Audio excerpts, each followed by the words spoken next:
This episode includes negative depictions and simplified stereotypes of people or cultures. These stereotypes were wrong then and are wrong now. Rather than ignoring parts of the park's history, we want to acknowledge its harmful impact, learn from it, and spark conversation to create a more inclusive future together. Welcome to the Sent from Disneyland podcast. Here age relives fond memories of the past. If it's your first time joining us, welcome. On this episode, we'll take a journey into the past and explore Disneyland and Disneyland history with mementos, snapshots, and postcards sent from Disneyland from 1955 to the present. Today I'm starting off by thanking my patrons from patreon.com. You can join and receive mail from my desk or from my Disneyland trips. Special thanks to Random Olive, the first patron to this podcast, and to the e-ticket patrons Tania, Eric Daniels, Joe Gamble, Scott Booker, Monica Seitz Vega, Russ Romano, Michael and Christina Cross, Scott Cagle, and Sheila Harry. C-ticket patrons Serious Inquiries Only, Debbie Weinstein, Jennifer Schneep, Grace Coate, Brian Crawford, Ben and Noel Bruning, Patty Wolin, Angela Reynolds, Greg Gorley, and Aaron Moran. B-ticket patrons Jeff and Paige Orton, and Joshua, and Exorable Tosh Bell. And the A-ticket patrons Elise Sharp, Zealot Infinity, Alexis Robles, Maggie and Henry Byers, Angel DeBlock, and the All Aboard podcast. You can also sign up for my new newsletter for a chance to get some postcards delivered by the USPS to your mailbox. I am your host, your post-host Clocky, and today we have 2 postcards sent from Disneyland.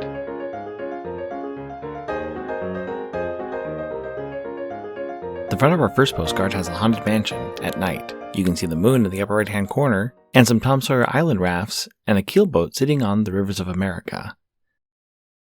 On the back it reads, Haunted Mansion. The Haunted Mansion casts an eerie glow across the moonlit rivers of America in Norland Square.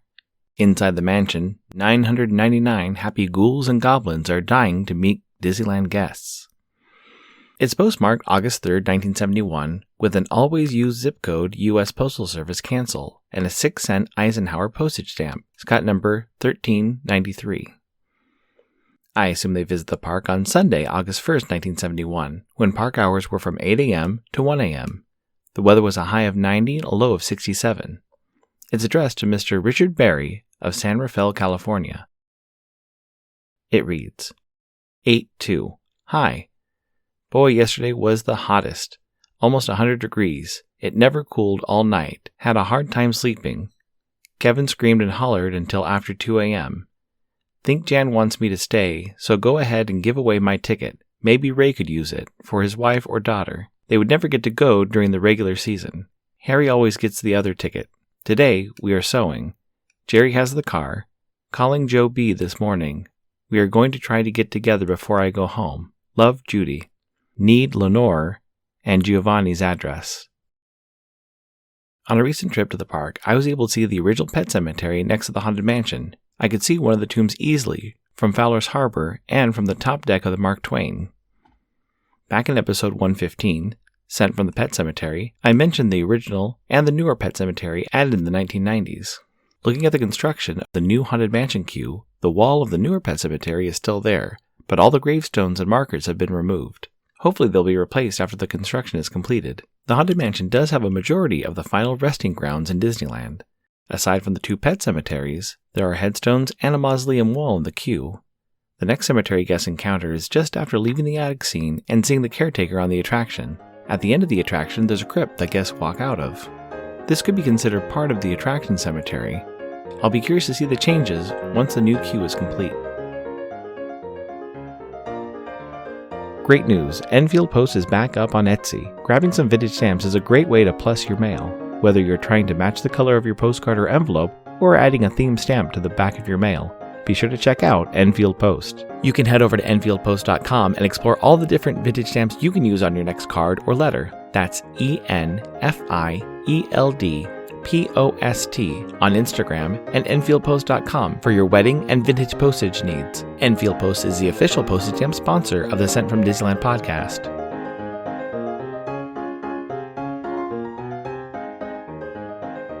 The front of our next postcard has the CK Holiday, bringing in a passenger train into Frontierland Station. On the left-hand side, you can see the water tower. On the back it reads, Passenger train at Frontierland Water Tower. The Santa Fe and Disneyland passenger train makes a stop for water in Frontierland as she carries passengers on a scenic journey around the Magic Kingdom. It's postmarked March 20th, 1960, with the Los Angeles at Easter Help Crippled Children Cancel and a 3-cent purple Liberty postage stamp, Scott number 1035. I assume they visit the park on Saturday, March 19th, 1960, when park hours were from 10 a.m. to 6 p.m. The weather was a high of 86 and a low of 50. Park attendance that day was 16,478. It's addressed to the Ramin children of Penfield, New York. It reads, 3/1960. This land is fantastic. We rode on this train and saw Alice in Wonderland, Frontier Town, etc. It's really fantastic, and the temp was 85 degrees. We're soaking up all the sunshine and heat. Love, Grandma Bassett. Next to New Orleans Square, Frontierland has, and has had, some different cemeteries. For a while, there was a burial ground near the rivers of America. There was also a cemetery behind Fort Wilderness on Tom Sawyer Island. This was present until recently, when there were changes to the island, and Fort Wilderness was expanded for more storage for Phantasmic. Frontierland has also had a graveyard in its shooting gallery, between Rancho del Zocala and the Westward Ho Trading Co. store.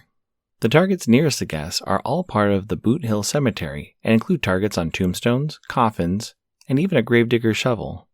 Each target has a different sound and or a visual effect when shot. A few of the tombstones move to allow guests to continue reading the funny epitaphs. The smallest graveyard is located in Fantasyland. If you look closely while riding either the Casey Jr. Railroad or the Storybook Land canal boats, you can see a small church in Alice's Village. Next to the church, there's a graveyard near the back side of the building. Looking at some older photos of the attraction, the graveyard has been there since the beginning and can be prominently seen in 1960s photographs. Although the other Disney animated movie towns and villages are present in the attraction, like Pinocchio, Frozen, and Peter Pan, none of them have a graveyard. The last graveyard is located on the Finding Nemo submarine attraction.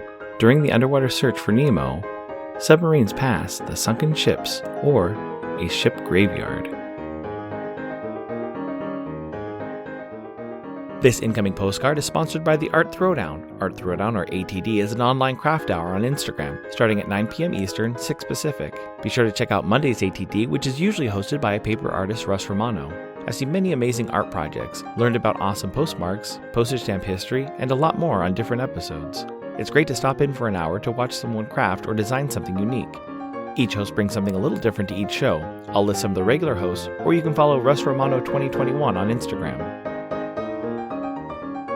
The front of my incoming postcard is from an icy cereal box. You can see the icy polar bear wearing sunglasses and a red sweater and holding an icy cup. You can also see the picture of the cereal just below him. It's postmarked April 8th, 2024, with a Cleveland, Ohio cancel and a 2022 U.S. Flag Forever postage stamp, Scott number 5654. It reads, I hope you have a chill Earth Day, full of lots of reminders of just how beautiful our Earth is. I hope you are well and get to visit the park soon. I move cross-country and miss Disneyland so much. Hugs, Megan, at Mail from Megan. Thank you so much for the postcard, Megan. I will be going to the parks this week, and I'm hoping to see some of the great photo locations for Pixar Fest. I noticed that the Luca backdrop is an oversized postcard, and the meet and greet for Doug includes Carl and Ellie's mailbox. I'm also looking forward to finding as many of the Pixar Pizza Planet trucks that are hidden around the resort. I don't know if I'll find all 50, but I'd be happy to find at least a few.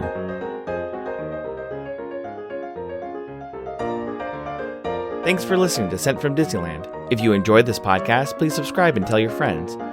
It would be helpful to share your favorite episode to a friend or on social media. There are over 200 to choose from.